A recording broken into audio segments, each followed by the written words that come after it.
I'm having shortness of breath. Page Dr. Ndugu, 911. How scared should I be? Her heart is failing. Big casting shakeup for ABC's upcoming drama R.J. Decker. Fresh off his recurring return to Grey's Anatomy, Scott Speedman is leading the new crime series. And now, Station 19 alum Jaina Lee Ortiz has officially joined the cast as a series regular. Ortiz replaces Warush Opia, who originally played the role of Shay Bennett in the pilot, now renamed Emi Ochoa, a shrewd but unpredictable daughter of a corrupt state senator with a mysterious tie to Decker's past. R.J. Decker is based on Carl Hiaasen's best-selling novel Double Whammy and follows a disgraced newspaper photographer and ex-con who reinvents himself as a private investigator in the wild, crime-filled world of South Florida. His cases range from bizarre to deadly serious, aided by his journalist ex, her detective wife, and a shadowy benefactor from his past. Speedman 50, known to fans as Dr. Nick Marsh on Grey's Anatomy, will continue appearing on the long-running medical drama in a recurring capacity despite leading R.J. Decker. He's been part of Grey's Anatomy since season 14, later becoming Meredith Grey's love interest in seasons 18 and 19. Meanwhile, Grey's Anatomy continues making headlines, from Eric Dane revealing his exit struggles and recent ALS diagnosis, to Jason George joining the Television Academy Board, and Sandra Oh reflecting on her decade-long journey as Christina Young. With R.J. Decker adding another Grey's Anatomy Station 19 crossover duo to ABC's roster, fans are already calling it one of the network's most anticipated premieres of 2026. Hey lovely viewers, welcome to our channel Grey's Anatomy Official. Scott Speedman's new show after Grey's Anatomy recasts lead role with Station 19 alum Scott Speedman's new ABC show R.J. Decker, which comes after his return to Grey's Anatomy, has recast a lead role. It was confirmed on Wednesday, November 12th, that Station 19's Jaina Lee Ortiz has joined the cast as a series regular.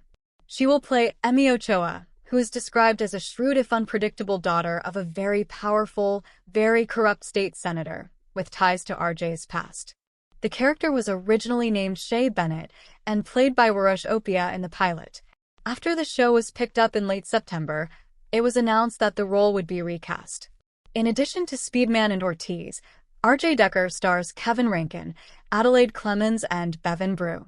Based on Carl Hiaasen's novel Double Whammy, the series focuses on a disgraced newspaper photographer and ex-con who starts over as a private investigator in the colorful if crime-filled world of South Florida, tackling cases that range from slightly odd to outright bizarre, with the help of his journalist ex, her police detective wife, and a shadowy new benefactor, a woman from his past who could be his greatest ally, or his one-way ticket back to prison.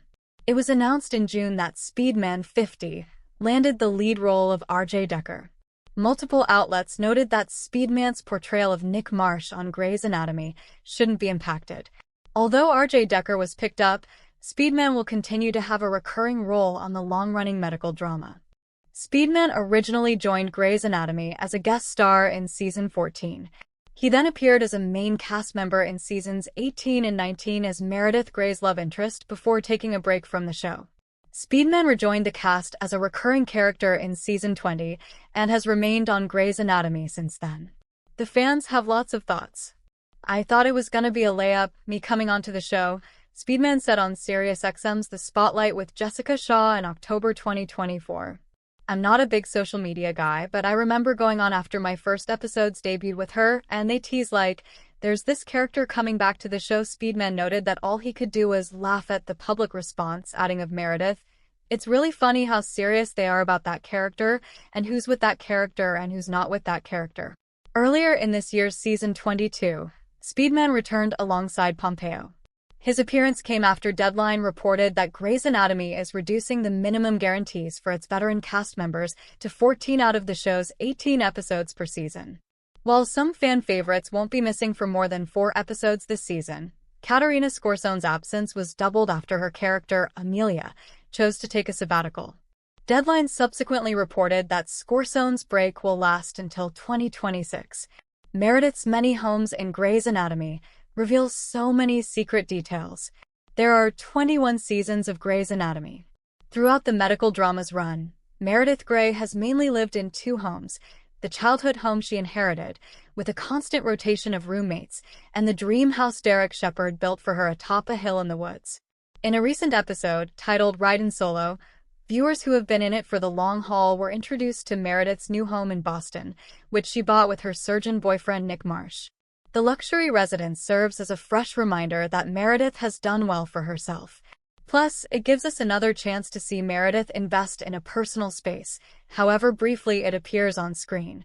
In celebration of her new digs, we're taking a deeper look at all of the places she's called home on the hit show and the meaning behind them.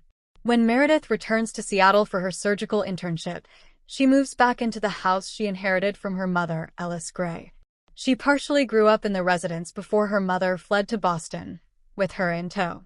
The iconic house, a character itself, is one of the drama's few remaining original cornerstones, a place where endless memories have been made and countless people have lived. The multi-level property's exterior is portrayed by a home at 303 West Comstock Street in the Queen Anne neighborhood of Seattle. As for the interiors, almost all of the sets that make them up have existed since Season 1, according to Shondaland. When Mare moved in as an adult, the place was filled with her mom's belongings, an ideal situation for a broken turn who likely couldn't afford to furnish the place. Small changes have been made to the sets over the years, signifying the passage of time and more. Case in point, Meredith's white bed sheets are swapped for red ones when Derek moves into the house during Season 5, surely a signal of their red-hot romance and relationship milestone. While Meredith never takes on any formal home renovations or redecorating projects, a serious alteration is made in her bedroom. When she moves out and Alex Karev briefly owns the home, part of the wall is clearly patched over where Derek drew a diagram of a brain tumor above the bed. Luckily, that memory didn't die with a coat of spackle, presumably at the hands of Alex, who claimed Meredith's bedroom as his own. Meredith and Derek feature the drawing as wall art in their bedroom at their dream house. They placed it not over the bed again, but on another wall in their suite instead. The decision is never directly addressed, but how they made it happen likely went one of a few ways. Either they had a photo of the diagram printed on canvas, Derek redrew it, or it's the original cut out of the drywall, although the edges look a bit too perfect in that case. When Meredith eventually moves back into the home, she takes a sledgehammer to a wall in between the living room and kitchen during the premiere of Season 12. She does this along with her sister-in-law Amelia Shepherd, who kicked off the project, and her half-sister Maggie Pierce. The mini-demo symbolizes the trio's fresh start and commitment to healing from their past trauma. While Meredith no longer lives in this house, more obvious changes have been made since a newer set of interns moved in. The kitchen now boasts new cabinetry painted in a bright teal shade, and thrifted mismatched furnishings reflect the current occupant's style. The Dream House. In Seattle, the only other home where Meredith puts down roots is the dream house Derek builds for their future family. Derek finds the building process exciting, while Meredith couldn't really care less about the details. It's a classic Victorian design with an open floor plan, Derek tells Meredith when he pitches it to her during Season 4. Later on, Meredith builds the floor plan of their future home out of candles and states, "I don't build houses because I'm a surgeon." Derek owns a parcel of land in the woods, which he bought specifically to carry out his plan. Of course, he spends some time living in a trailer on the land first. According to eagle-eyed fans on Reddit, the setting is portrayed by a real area called Poo Poo Point, yes, really, on West Tiger Mountain in Issaquah, Washington. Unfortunately, the house isn't real, and the interiors were entirely built by the production on a soundstage. The fictional cabin-style structure is far from a Victorian, but that's probably for the best. With a largely wooden exterior and natural materials throughout the interior, the place fits right into its landscape. The open-concept kitchen and living area puts fewer walls between Meredith and Derek compared to their previous living situation, symbolizing how they can be more open with each other. Even among the stainless steel appliances in the kitchen, the fridge has a glass front, as do the upper cabinets. Nevertheless, it's dreamy. A stone fireplace fuels the cozy atmosphere in the living room. Nearby, tall glass doors lead to the big outdoor deck with expansive views. Meredith eventually sells the place following Derek's death because it doesn't feel like home without him. But maybe one day, her daughter Zola will follow in her footsteps by moving to Seattle for a surgical internship and eventually buy the house back. We can dream. Meredith's Boston home. Meredith moves to Boston during season 19, and her house there is revealed in season 21. Filming took place at a real home in Los Angeles' Altadena neighborhood. While the home wasn't lost in the January 2025 wildfires, the surrounding areas were deeply affected. Sadly, viewers aren't let in on how the whole home buying process went for Meredith and her boyfriend Nick. Meredith's genius daughter Zola likely had a strong say in the matter. Her younger kids Bailey and Ellis probably had some input too. As busy surgeons, Meredith and Nick likely hired a real estate agent to handle the house hunting. We have to imagine the couple purchased in cash, considering Meredith revealed she still has a healthy wad of savings left over to use for her own Alzheimer's research. As for the home's design, the kitchen features a distinct, custom counter with a curved breakfast nook built into it. There's also a sizable island with glass pendants overhead and a butler's pantry. A mix of wood tones and stones make up the area's neutral color palette, while pops of color are brought in through wall art on the wood-paneled and white walls throughout. A glimpse of the living area reveals there's an indoor fireplace. The outdoor setup is equally luxe thanks to a big concrete propane fire pit and comfy seating. Similar to Meredith and Derek's dream home, the contemporary house is full of large windows and glass doors for letting natural light flow in. Senior Daniela Garza's expanding passions of science and medicine are directly caused by her love of Grey's Anatomy. In a world of drama and chaos, Senior Daniela Garza has found an escape through the popular TV series Grey's Anatomy, which, ironically, is filled with drama and chaos. "I find an escape in binge-watching Grey's Anatomy," Daniela said, "and it just brings me happiness and increases serotonin levels that a lot of people find in reading books or other activities. I feel like it's one of my hobbies, too. It's almost a sport, because you're sitting down and then for like 3 hours watching the whole show. It just brings that happiness." Grey's Anatomy sparked a passion for TV and film that has stuck with her since middle school. Despite the daunting number of seasons, she quickly fell in love with the show. It has been a consistent hobby to explore the endless possibilities of future careers, and it offers a nostalgic rewatch that provides a sense of security in an erratic world.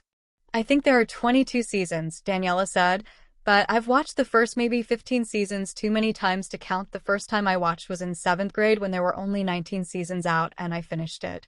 It was the COVID era, so I watched it in 3 months." Additionally, she finds that it often reflects her own relationships and the connections between characters that grow throughout the seasons. One significant reason she loves the show in particular is watching the growth of characters' bonds with each other, which she relates to and finds applicable to her real life. "I really love the original characters, which are the first 5 interns: Meredith, Alex, Christina, Izzy, and George," Daniela said. "I feel like all of their friendships I can see reflected in my own friendships. I love watching Meredith and Christina's sisterly relationship because I relate to it too. I relate to these connections in other TV shows. That's my favorite aspect of watching any show." Not only has this show reflected consequential relationships in her life, but it has also emulated an interest of hers: science. Daniela has been interested in science for almost her whole life, and it has always been her favorite subject. Grey's Anatomy has made her realize that medicine is an occupation she's interested in pursuing in the future. "I love the fact that you can always learn something new," Daniela said. "I love problem solving and figuring things out. Human anatomy and physiology is my favorite class this year because of the environment, the teacher, the subjects we're learning, and the way she teaches. The project we're doing right now, which is drawing a whole skeleton, is so interesting to me. Also, I love drawing, so it's great. It comes naturally to me. I feel like all of their friendships I can see reflected in my own friendships. I love watching Meredith and Christina's sisterly relationship because I relate to it too. I relate to these connections in other TV shows. That's my favorite aspect of watching any show. One thing that's unique about Grey's Anatomy compared to many other shows is that viewers learn more about the medical field and real illnesses through the show." For Daniela, the opportunity to learn more while doing something she loves is profound. This has strengthened and solidified her interest in medicine. Even though she remains unsure if she wants to go into pre-med or be in a veterinarian program, her passion was sparked by Grey's Anatomy. Daniela feels more confident in herself and her future now that she can see a clearer path ahead. Some may say that binge-watching TV shows is unnecessary and harmful for grades and productivity, But Daniela argues against this. She proves through her story that finding an inspiring TV show or movie can help her and others to find a niche interest. This hobby has supported her for many years and has assisted in her process of self-discovery. Started because of Grey's Anatomy, Daniela said. I'm definitely going into medicine or something similar. My favorite subjects have always been science-related, and I've always loved the science aspect of the show. Grey's Anatomy star Jason George joins Television Academy. The Television Academy Foundation today announced that actor Jason George has been appointed to its board of directors for a 3-year term. With an impressive career spanning 3 decades in television, film, and stage work, George is best known for his role as Dr. Ben Warren on Grey's Anatomy, the hit series created by Shonda Rhimes, now in its 22nd season. In 2018, Rhimes expanded his character in the spin-off series Station 19, where he continued to captivate audiences until 2024 while maintaining a presence on Grey's Anatomy. George's additional acting credits include roles on Mistresses alongside Alyssa Milano, Playing the Field with Gerard Butler, With This Ring featuring Jill Scott, and Barbershop with Anthony Anderson and Ice Cube. Beyond performing, George is dedicated to mentoring and inspiring future artists. He has lectured, hosted panels, and delivered keynote speeches for at-risk youth groups, schools, and universities, including the University of Virginia, his alma mater, and Duke Ellington School of the Arts. George earned his Master of Fine Arts in acting from Temple University, where he served on the board for the School of Communications and Theater. His passion for championing diversity in the arts is reflected in his service on the boards of SAG-AFTRA, the Motion Picture Television Fund Next Gen Committee, and the SAG-AFTRA Foundation. He also serves on the Creative Council of Everytown for Gun Safety and collaborates closely with Moms Demand Action and the bipartisan gun safety group 97%. A longtime Television Academy Foundation advocate, George has participated in the College Television Awards and recently the Emmys Pickleball Slam fundraiser and Media Educators Conference. Jason George has been a dedicated supporter of the foundation for years, giving his time, energy, and passion to help us advance opportunities for aspiring television professionals from all backgrounds, said Tina Perry, chair of the Television Academy Foundation. We're thrilled to welcome him to our board of directors, where his commitment to our mission will help us make an even greater impact, inspiring tomorrow's Emmy winners today. My mother was an educator. She taught children with disabilities while I was growing up in Virginia, and that mission of education is ingrained in me, said George. I've seen firsthand the incredible impact the foundation has on opening doors for students who dream of working in this industry, and I'm honored to help champion the next wave of storytellers who will shape the future of television. Eric Dane reveals the real reason behind his Grey's Anatomy exit. Eric Dane, who played one of the many main characters killed off of Grey's Anatomy through the years, has opened up in an interview with Dax Shepard's Armchair Expert about his departure from the show and what may have precipitated it. Related, who will be the next series regular to leave Grey's Anatomy? I didn't leave so much as I think I was let go, he said, adding that he was struggling with drug and alcoholic addiction at the time. They didn't let me go because of that, although it definitely didn't help, he clarified. Ultimately, he believes he was written off the medical drama for costing too much money. I was starting to become, as most of these actors who have spent significant time on the show, you start to become very expensive for the network, he said. And the network knows that the show is going to do what it's going to do irrespective of who they keep on it. As long as they have their Grey, they were fine. Elaborating on his state of mind at the time of his exit, Dane told Shepard, I wasn't the same guy they had hired, so I had understood when I was let go, and Shonda was really great, he said. She protected us fiercely. She protected us publicly. She protected us privately. I love Shonda Rhimes and she protected me, but I was probably fired. It wasn't ceremoniously like you're fired. It was just like you're not coming back. Dane played Dr. Mark Sloan in the show from seasons 2 through 8, although it wouldn't be confirmed until the season 9 premiere that his character was going to die due to injuries from the plane crash that capped off season 8. It was a classic, read Bananas, Grey's departure, and now we know more about why it went down. Eric Dane issues sad health update and fans are devastated. The 53-year-old actor, best known for playing Dr. Mark Sloan on Grey's Anatomy, announced in April that he had been diagnosed with amyotrophic lateral sclerosis, a progressive neurological disease that attacks nerve cells in the brain and spinal cord, leading to muscle weakening and eventual paralysis. let's learn a little bit more about Reggie Dinkins, which is surely going to be your next obsession. Here's an official logline for the show. Disgraced former football star Reggie Dinkins is on a mission to rehabilitate his image with the help of award-winning filmmaker Arthur Tobin. In order to earn back the admiration of his fans and the respect of his family, Reggie will also have to confront the ghosts of his past. This one has its premiere Monday, February 23rd at 8/7C on NBC before moving to its regular time slot the following Monday, March 2nd at 8:30/7:30C. And why is The Voice's next season about to be historic, you ask? Well, for the first time ever, the coaches panel is completely made up of previous winners, Kelly Clarkson, John Legend, and Adam Levine.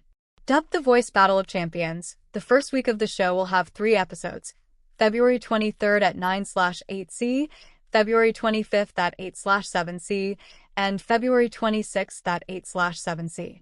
Starting March 2nd, The Voice resumes its regular time slot of Mondays at September 8C.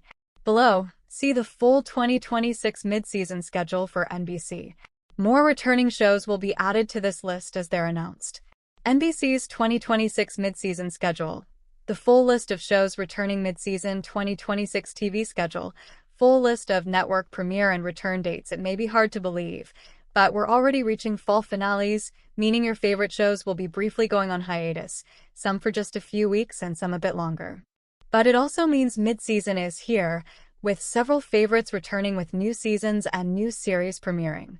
Fox was next with its schedule, which includes Best Medicine and Memory of a Killer on January 6th and 26th, respectively. Also in its lineup are unscripted favorite The Masked Singer and the new Fear Factor House of Fear, as well as the returns of comedies Animal Control and Going Dutch. Then came NBC with its schedule including new series The Fall and Rise of Reggie Dinkins and The Hunting Party Season 2, with the latter joining Thursday nights beginning in early January. It will also have Legendary February, with 3 major events airing that month. The Milan-Cortina Winter Olympic Games beginning with the opening ceremony on February 6th and concluding with the closing ceremony on February 22nd. Super Bowl 60 from Levi's Stadium in Santa Clara, California on February 8th. And the NBA All-Star Game at the state-of-the-art Intuit Dome in Inglewood, California on February 15th. CBS yet to announce its premiere dates, but we do know CIANY Marshals will be joining its lineup. The Hunting Party just got a Season 2 premiere date. Details. This January, Agent Rebecca Bex Henderson is back to work tracking down every type of serial killer imaginable.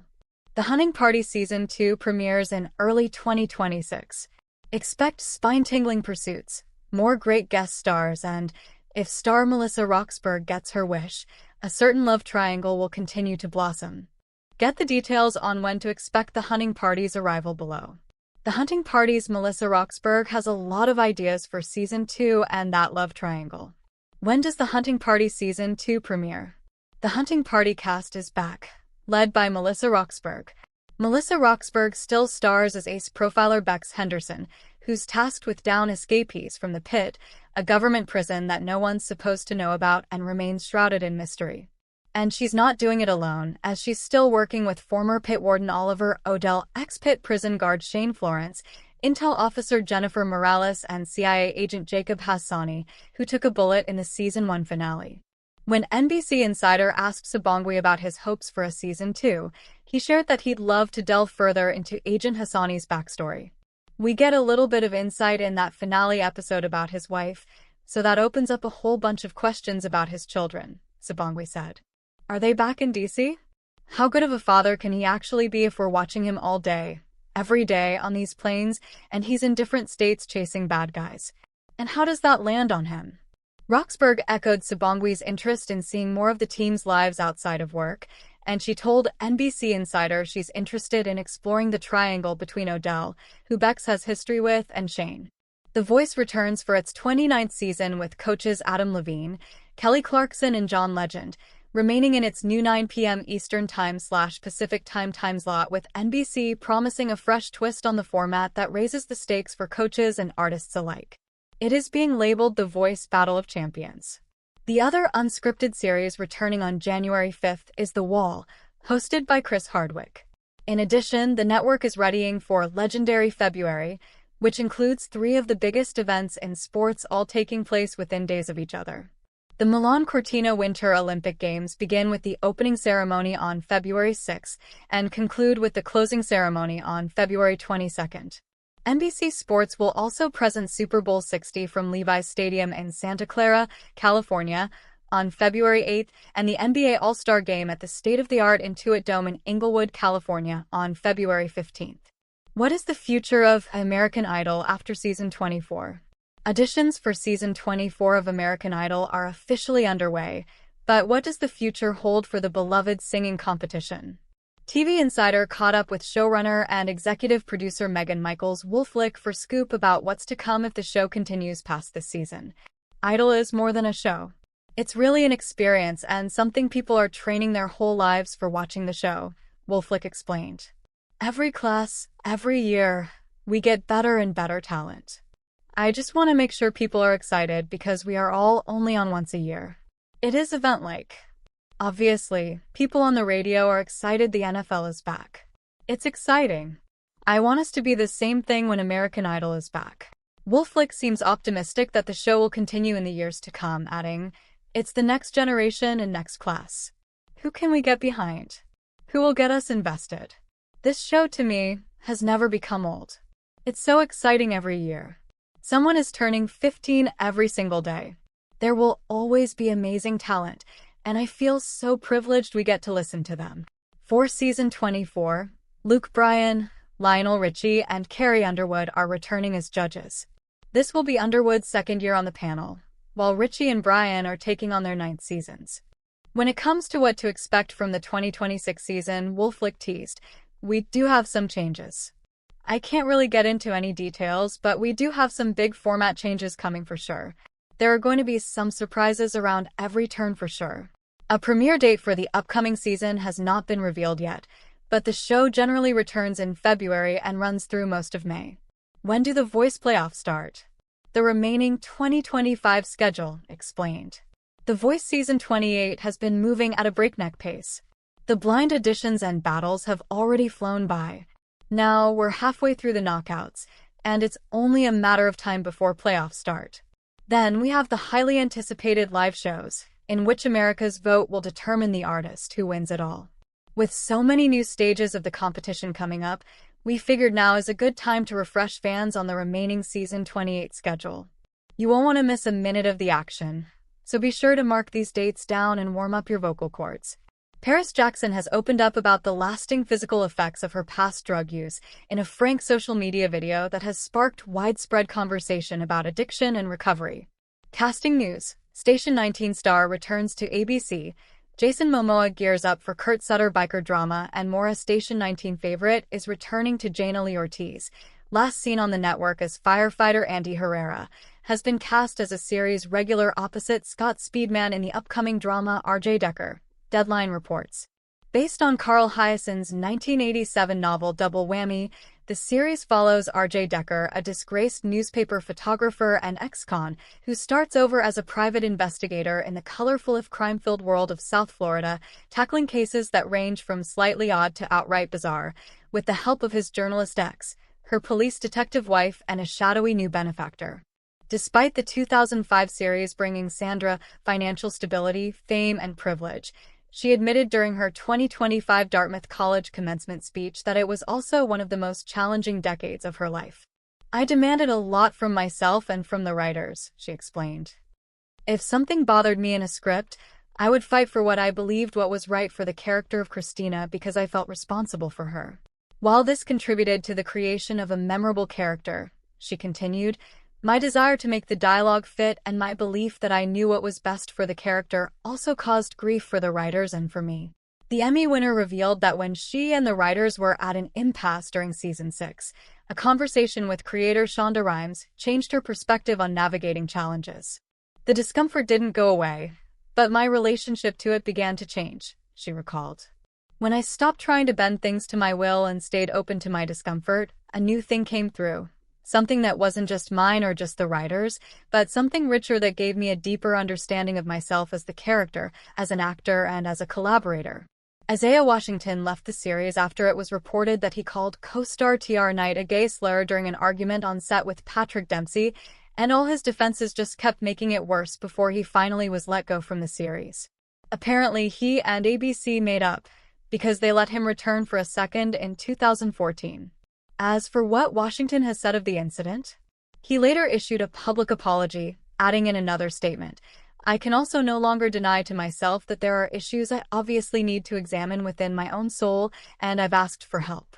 In the years since his Grey's Anatomy departure, he has starred as Thelonious Jaha on the CW's The 100, until his character died in Season 5, followed by Star's critically acclaimed P-Valley. Katherine Heigl's exit basically began in 2008 when she withdrew her name from Emmy consideration because she didn't feel like the material deserved it. In 2010, the character disappeared completely. She said in the years since that she would like to return to the character, but creator Shonda Rhimes did not. "I'm done with that story," she told TV Line in 2015. Heigl, then a burgeoning rom-com star, went on to star in a few more rom-coms before returning to TV with State of Affairs, then Doubt, and more recently, she had an arc Suits and starred in Firefly Lane until it ended in 2023. Edward Herrmann as Intern Norman. Intern Norman arrived in Season 4 and had to fend off assumptions that he was an attending, rather than an intern, due to his age. He messed up and told the wrong patient she was dying, and later he collapsed and had a stroke. He had surgery to remove the blood clot and decided after his surgery that he was going to transfer to psych. Edward Herrmann, a fairly legendary actor, is mostly widely known as Richard Gilmore on Gilmore Girls. He also appeared in several episodes of The Good Wife, Harry's Law, and even American Dad before his death in 2014. Callie Rocha as Sydney Heron. Sydney was the perky resident who took over for Bailey during her maternity leave and drove everyone crazy with her perkiness. She even went on a date with Derek at one point, but sort of disappeared in early Season 4. She briefly reprised her role for Season 21 in 2024. Callie Rocha most recently starred on Disney's Liv and Maddie and Man with a Plan Plus, a 2024 episode of Curb Your Enthusiasm. One of the biggest tearjerkers on this list, at the end of Season 5, George had just decided to enlist as a trauma surgeon in the Army and was on his way to do so when he saved a woman from getting hit by a bus, only to be hit himself. He was in such bad shape when he got to the hospital that no one recognized him until he used his finger to write his nickname, 007, in Meredith's hand. They were unable to save him, and he tragically died. After several tumultuous seasons, behind-the-scenes Knight struggled with some of George's storylines and the fact that George barely appeared in the beginning of Season 5 and asked to be released from his contract. Knight returned to Shondaland in 2017 for an arc on The Catch and has also appeared on The Good Wife, November 22nd, 63, and Genius, among other series. In 2019, he started voice acting for The Bravest Knight before departing in 2024. He also appeared in HBO Max series The Flight Attendant with Kaylee Cuoco between 2020 and 2022. He also returned to Grey's for one episode to meet Meredith during her COVID-19 coma in Season 17. Brooke Smith as Erica Hahn. Erica Hahn and Callie Torres started a relationship that really may have gone somewhere, until Erica learned about the time Izzy Stevens cut Denny Duquette's Alva wire in attempts to save his life. The heart that then went to Denny was taken from one of Erica's patients. When Callie refused to report the situation, Erica up and left the relationship and her job in early Season 5. Brooke Smith went on to appear in Bosch, Bates Motel, Supergirl, The Good Doctor, Chicago Med, and The Good Fight, and the 2019 film Bombshell. Most recently, she had arcs in Ryan Murphy's Grotesquerie, The Recruit, and The Hunting Party. For all the drama that most Grey's interns tend to cause, Megan just may take the scalpel. She got into a love triangle with Steve and Pierce as she was dating Pierce, but slept with Steve, and then Pierce wanted to kill Steve, and Megan got pregnant by Steve, and then she later married Steve, and she hasn't been seen since Season 6 after Derek Shepherd rehired her. Pierce, one corner of the Megan Pierce-Steve love triangle, was eventually fired in a round of layoffs and left in Season 6. Joe Williamson has since appeared on shows like Here and Now and the 2019 film Ford v Ferrari with Christian Bale and Matt Damon. Mark Saul has appeared on other TV shows since his mysterious disappearance from Grey's, like Franklin and Bash, Mom, The Great Indoors, Grace and Frankie, Modern Family, and I Think You Should Leave. Sarah Utterback as Nurse Olivia. Nurse Olivia was laid off during the merger with Mercy West in Season 6, but returned for a moment in Season 14 when her son swallowed a toy while she was visiting her parents in Seattle. Of course, her son was treated by Alex, the guy who once gave her syphilis, and she had a lot of time to talk to Joe, his then-fiancé. Gloria Guerrero as Intern Graciela.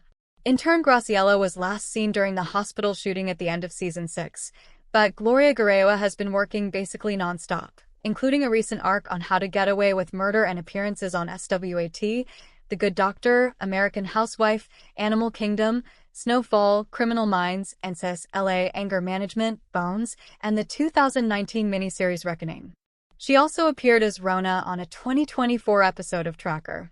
Nora Zehetner appeared in a couple episodes of Mad Men after her Grey's demise, and recently starred on Designated Survivor and the 2019 series The Right Stuff.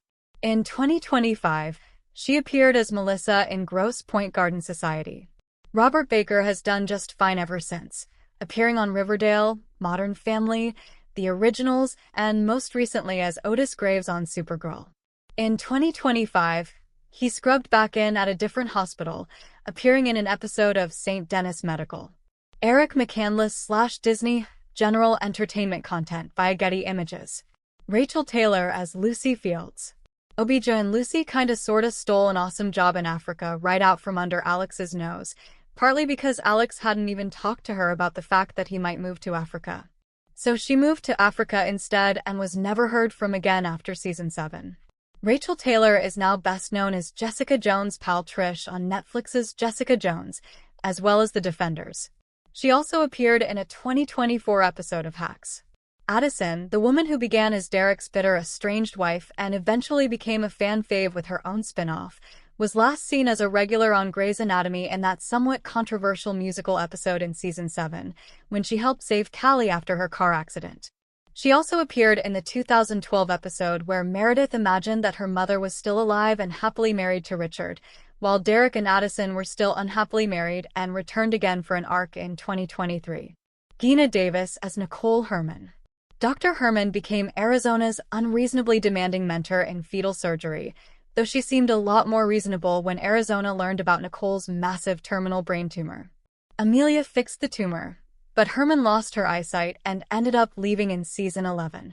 However, she returned to help Arizona leave the show at the end of Season 14 by offering her grant money to open a center for women's health in New York. Geena Davis starred in the Fox series The Exorcist in 2016, before her final return to Grey's. In recent years, she has had recurring roles on Netflix's Glow and the animated Shi'ar reboot series. However, she mostly works as a producer these days, executive producing Mission Unstoppable with Miranda Cosgrove. Ron Tom / Disney General Entertainment Content by Getty Images. Sandra Oh as Christina Young. Christina Young went through a seriously tough time after the plane crash, and it took a long time for her to fully recover. Then she lost the Harper Avery Award, discovered that while working at that hospital she could never win the award, and began to realize she might need to move on. Her long-ago love Preston Burke then invited her to Zurich to run the cutting-edge hospital he had opened, so he could retire with his family. She left after one last dance party with Meredith in Season 10. Sandra Oh is currently one of the biggest TV stars, starring as Eve in the critically acclaimed BBC America series Killing Eve, for which she has won a Golden Globe. Like Geena Davis, she too also has a recurring role on Netflix's Shi'ar and the Princesses of Power. She also lends her voice to a character on Robert Kirkman's animated series Invincible. Richard Cartwright / Disney General Entertainment Content by Getty Images. Gaius Charles as Shane Ross.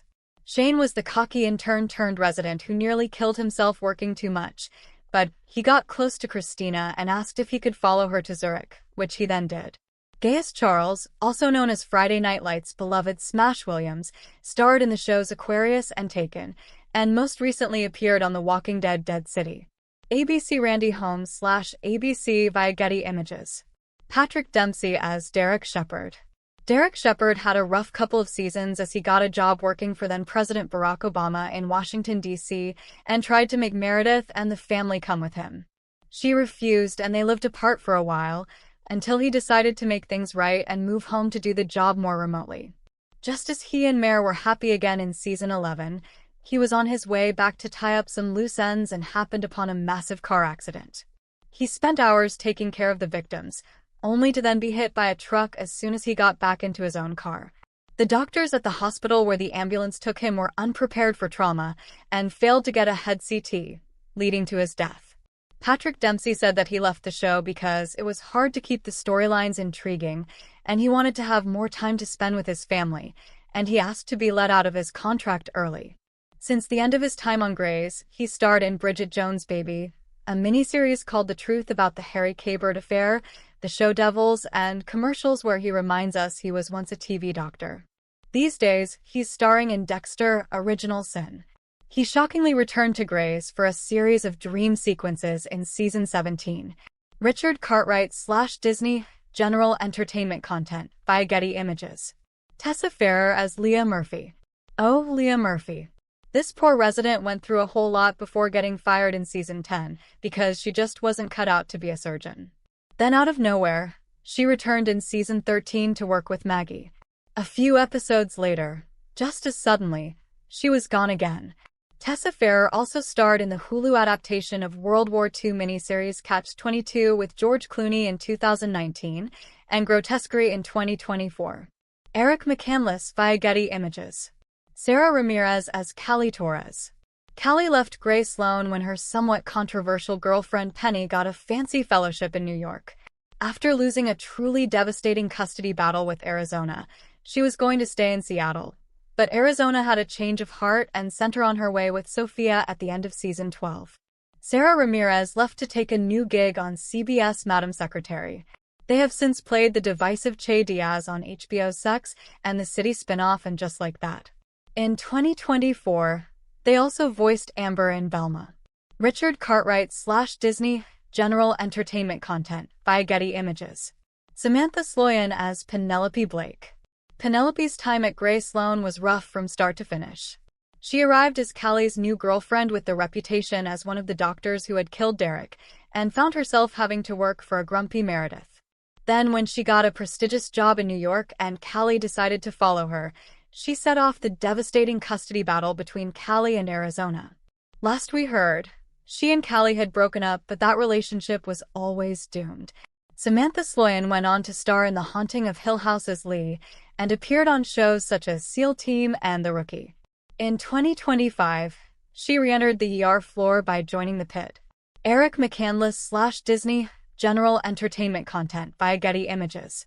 Marika Domincic as Eliza Minnick. In season 13, Minnick arrived to take over for Richard Weber in Teaching the Residents, but literally everyone hated her, and she was fired when she was so obsessed with protocol that she neglected to tell the police that a resident was unaccounted for during a fire.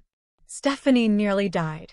Marika Domincic later joined ABC's short-lived Whiskey Cavalier, alongside her husband Scott Foley.